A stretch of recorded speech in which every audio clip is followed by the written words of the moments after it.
রাজশাহী বিশ্ববিদ্যালয়ের বহুল প্রতীক্ষিত রাকসু নির্বাচন ঘিরে আবারও তৈরি হয়েছে নতুন উত্তেজনা। 25শে সেপ্টেম্বর নির্বাচন হওয়ার কথা থাকলেও নির্বাচনের আগ মুহূর্তেই ক্যাম্পাস জুড়ে দেখা দিয়েছে অস্থিরতা।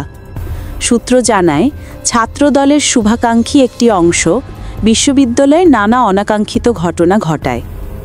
এর জের ধরে বিএনপি সমর্থিত শিক্ষক সংগঠন শিক্ষক দল ফোরাম হঠাৎ করে ধর্মঘট ডেকে নেয় এবং বিশ্ববিদ্যালয়ের পূর্ণাঙ্গ শাটডাউন ঘোষণা করে।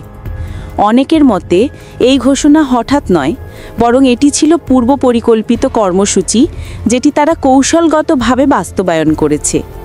তবে এই অবস্থানকে মানতে নারাজ শিবির সমর্থিত প্যানেল।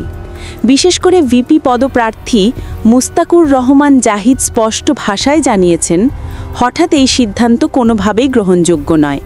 তিনি বললেন, আমরা 25শে সেপ্টেম্বর নির্বাচন চাই। যদি এদিন নির্বাচন না হয় তাহলে আমরা আন্দোলনে নামতে বাধ্য হব। প্রয়োজনে বিশ্ববিদ্যালয়ে অবরোধ করা হবে। এর ফলে রাজশাহী বিশ্ববিদ্যালয় ক্যাম্পাসে পরিস্থিতি আরও জটিল হয়ে উঠেছে।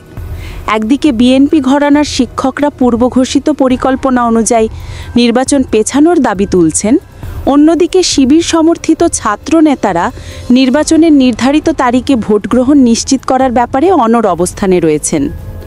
বিশ্লেষকরা বলছেন, বিশ্ববিদ্যালয়ে ছাত্র রাজনীতি আবারও এমন এক দ্বন্দ্বের মুখে পড়েছে যেখানে নির্বাচন প্রক্রিয়া অনিশ্চয়তার দিকে চলে যাচ্ছে। শিক্ষার্থীরা অনেকে মনে করছেন, রাকসু নির্বাচন এভাবে বারবার বিলম্বিত হলে ক্যাম্পাসে স্থায়ী অস্থিরতা তৈরি হতে পারে।